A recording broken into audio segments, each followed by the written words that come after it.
الرحمن ناظرین کرام السلام علیکم ورحمۃ اللہ وبرکاتہ۔ آج اتوار کی خصوصی محفل سوال جواب کی نشست میں آپ حضرات کا خیر مقدم ہے، استقبال ہے۔ آج جو سوالات جوابات ہیں سماعت فرمائیں۔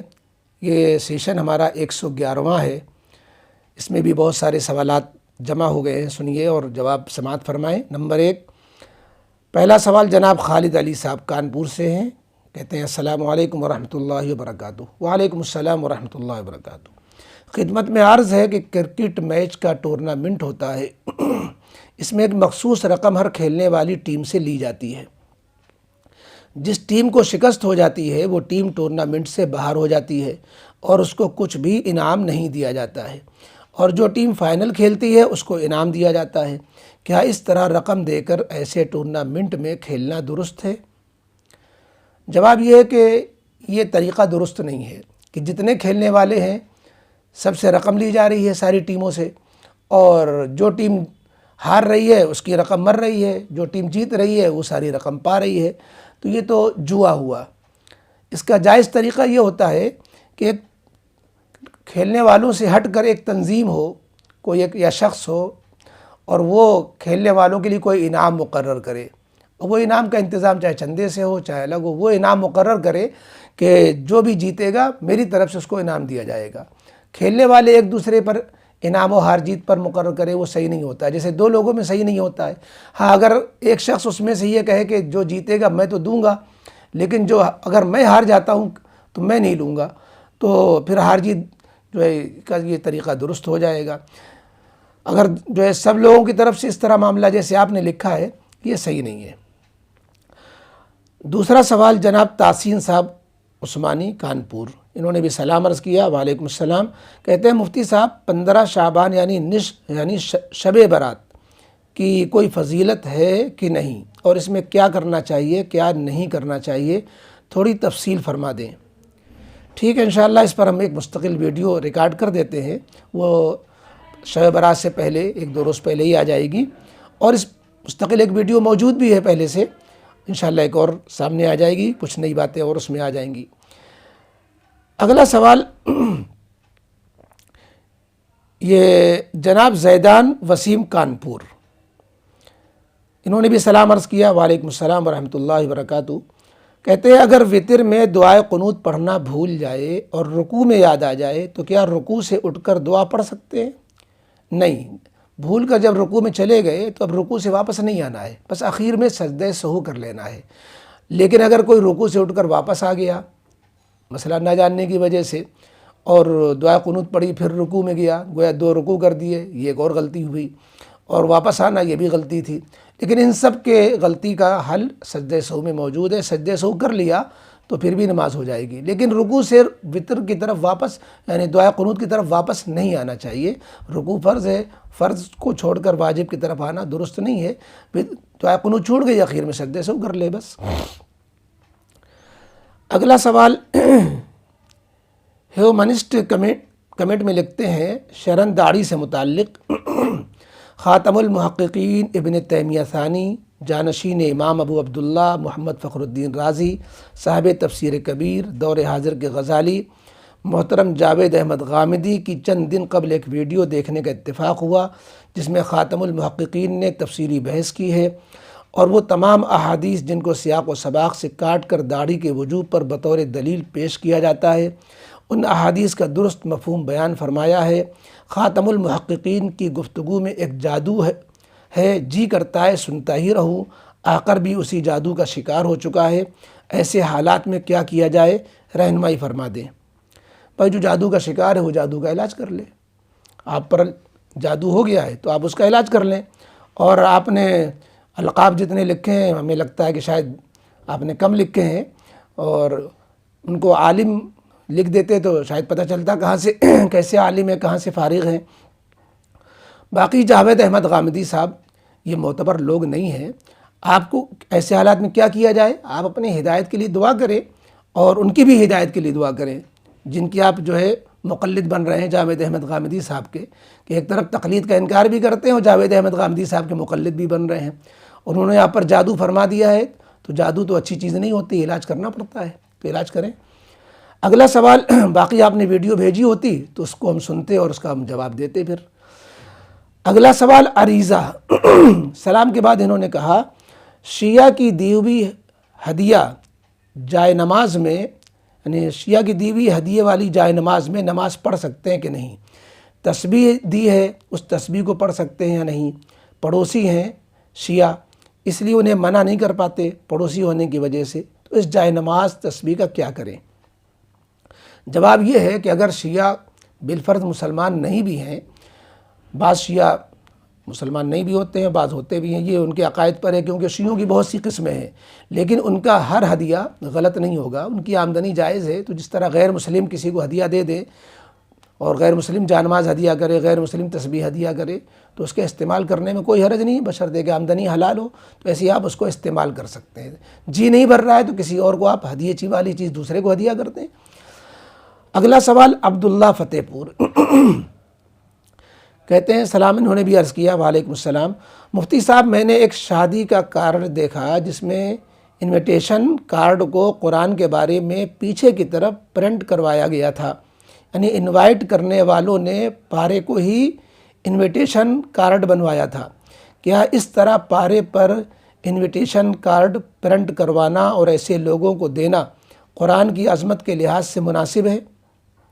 بھئی کیا طریقہ انہوں نے اختیار کیا ہے؟ آپ انہیں اگر اس کا فوٹو بھیجا ہوتا تو اس سے کچھ سمجھ میں آتی بات، ایسے تو واضح نہیں ہو پا رہا ہے کہ کیا انہوں نے کس طرح، کیا قرآن چھپا ہوا تھا اس پر جو ہے انہوں نے کارڈ چھپوا دیا، یا اس کے بیک سائڈ میں چھپوا دیا، یا یہ کہ آیتیں اس پہ لکھی ہیں نہیں لکھی ہیں، نقشہ اکیلے بنا ہے، پوری بات آپ کی سمجھ میں نہیں آ سکی، اس لیے جواب سے معذرت ہے، فوٹو بھیجتے تو اس کا جواب دیا جاتا ہے۔ لیکن بہرحال اتنا تو واضح ہے کہ قرآن کریم، چونکہ یہ جو کارڈ ہوتے ہیں دعوت والے کارڈ، دعوت نامے وغیرہ، یہ پھینک دیے جاتے ہیں، وقت تاریخ نکل جاتی ہے، اس کا استعمال نہیں رہتا ہے، تو اس کی بے ادبی ہوتی ہے، اس لیے قرآن وغیرہ کی کوئی چیز قرآن سے منسوب اس میں چھپی ہوئی ہے تو اس کا ادب و احترام لازم ہے، اس میں چھاپنا ہی نہیں چاہیے دوسری چیزیں، اگر چھاپ دی ہیں تو اس کا پھر ادب و احترام لازم ہوگا۔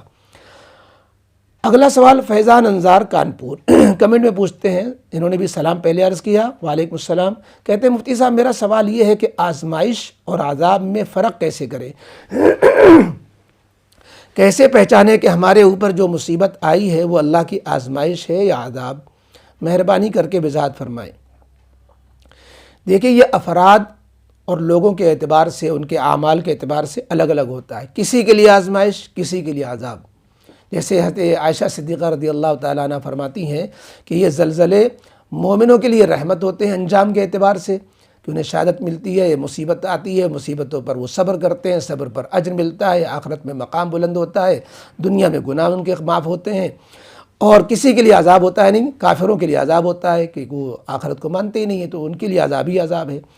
تو یہ تنبیہ جس کے لیے ہو گئی، اس نے اپنے اعمال کو سدھار لیا، سمجھ گیا کہ یہ تنبیہ ہو رہی ہے، اللہ کی طرف سے آزمائش ہو رہی ہے، بس سمجھ لیجئے اس کے لیے تو آزمائش ہے۔ اور جو اس کے باوجود اپنے حال کو درست نہیں کر رہا ہے تو سمجھنا چاہیے کہ پھر وہ پکڑ میں آ گیا۔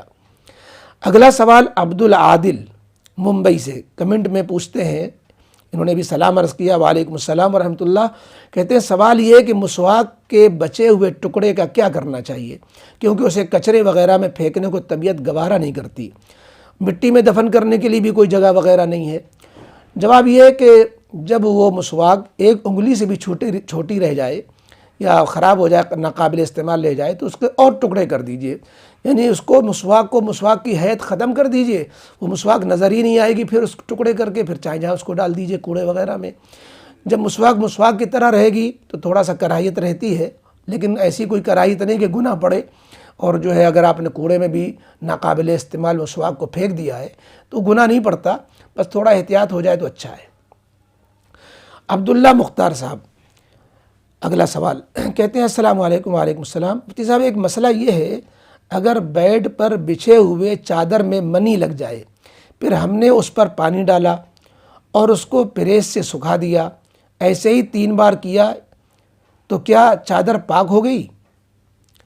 جواب یہ ہے کہ پاک ہونے کے لیے پانی کا بہنا اور پانی کا نچوڑنا یہ بھی ضروری ہوتا ہے۔ آپ نے پانی سے گیلا کر کے پریس سے سکھا دیا، یہ کافی نہیں ہے، اس کو نچوڑنا، کھرچنا، اس لیے کہ ضروری یہ ہے کہ مادہ جو ہے مانی کا اس سے ہٹ جائے، آپ نے پریس سے پانی ڈال کر کے گویا اس کو اور پیوست کر دیا، اس لیے یہ پاکی کا طریقہ درست نہیں ہے۔ اس کو تھوڑا اتنا پانی ڈالیں، نیچے تسلا رکھ لیں اور تھوڑا پانی ڈالیں کہ وہ نچوڑ جائے، اس کو نچوڑ دیں، پھر دوبارہ پانی ڈالیں، پھر نچوڑ دیں۔ اس طرح جو ہے تسلا نیچے رکھ کر کے کہ وہ جو دھون ہے وہ تسلے میں گرتا جائے، تو یہ طریقہ تو ہو سکتا ہے، لیکن جو پریس والا آپ نے طریقہ یہ ایجاد کیا ہے یہ ٹھیک نہیں ہے۔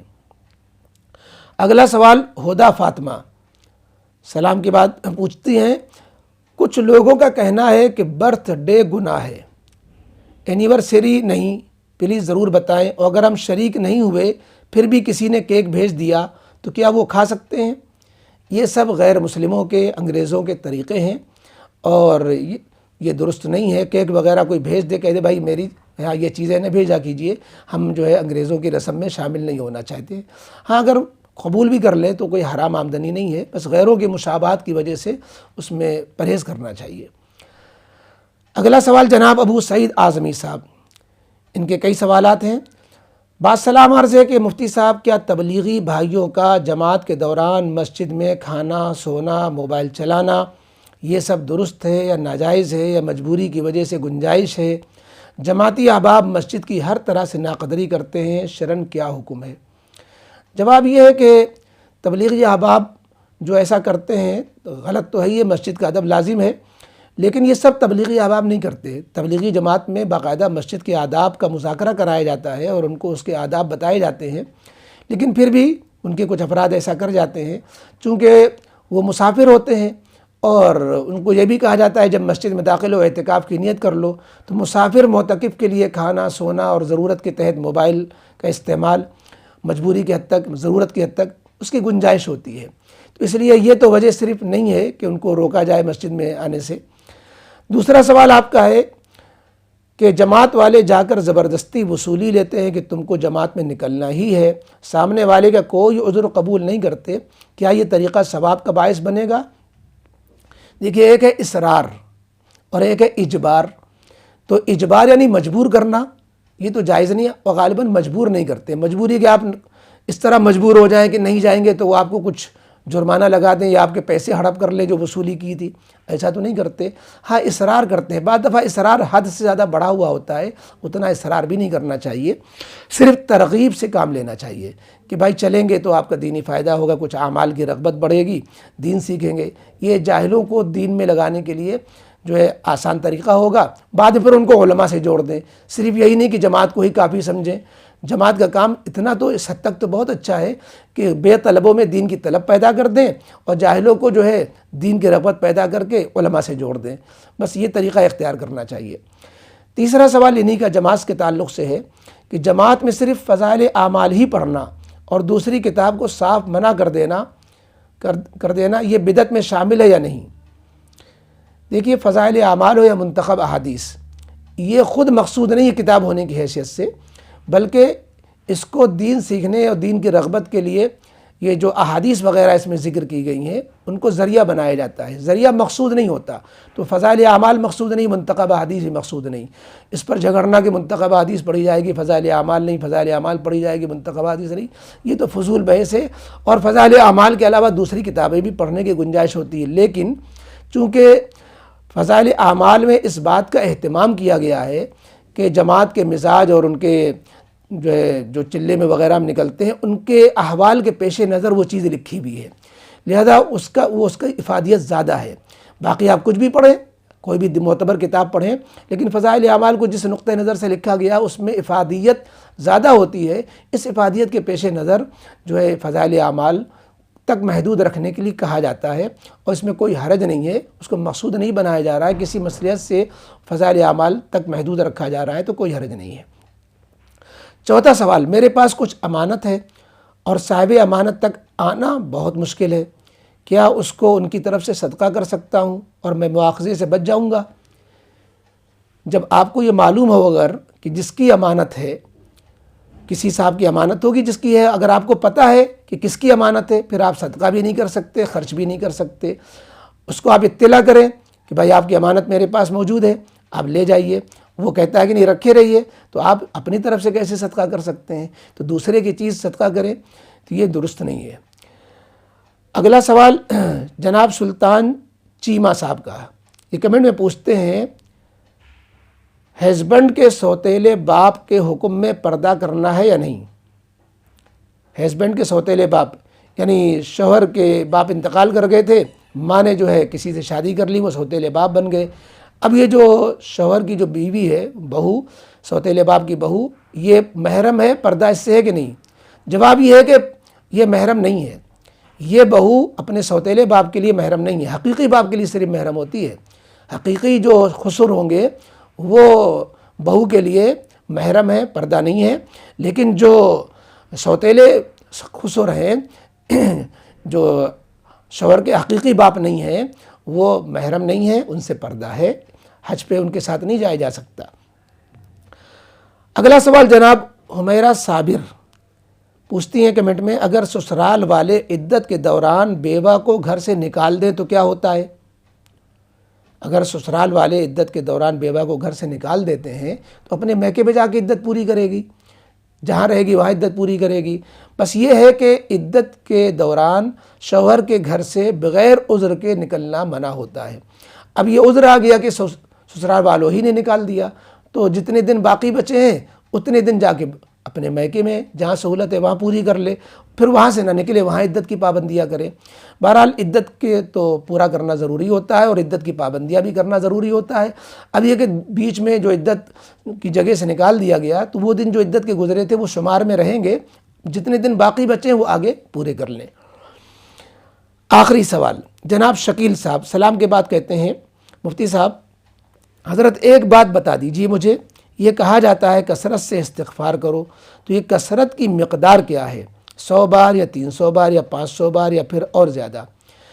کثرت سے مراد ہے کہ اس کی کوئی گنتی نہیں ہے، زیادہ سے زیادہ، لیکن چلتے پھرتے اٹھتے بیٹھتے کثرت سے دھیان لگا کر کے جتنا استغفار کریں گے اتنا زیادہ فائدہ ہوگا، چونکہ دھیان عام طور پر چلتے پھرتے ہو نہیں پاتا ہے، تو کسی جگہ بیٹھ کر کے جتنا ممکن ہو کم سے کم 100 بار، اور کثرت کی مراد حضرت گنگوہی رحمۃ اللہ علیہ کے ہاں تو 300 بار ہے کہ کم سے کم 300 بار بھی استغفار کیا جائے، لیکن حسب موقع جتنا موقع ہو تھوڑی دیر تنہائی میں گناہوں کو یاد کر کے بھی استغفار پڑھنا، اور اس کو ایک تسبیح کم از کم پڑھ لیں تو، اور چلتے پھرتے پھر کرتے رہیں گے تو یہ کثرت سے استغفار کرنے والوں ہی میں شامل ہو جائیں گے۔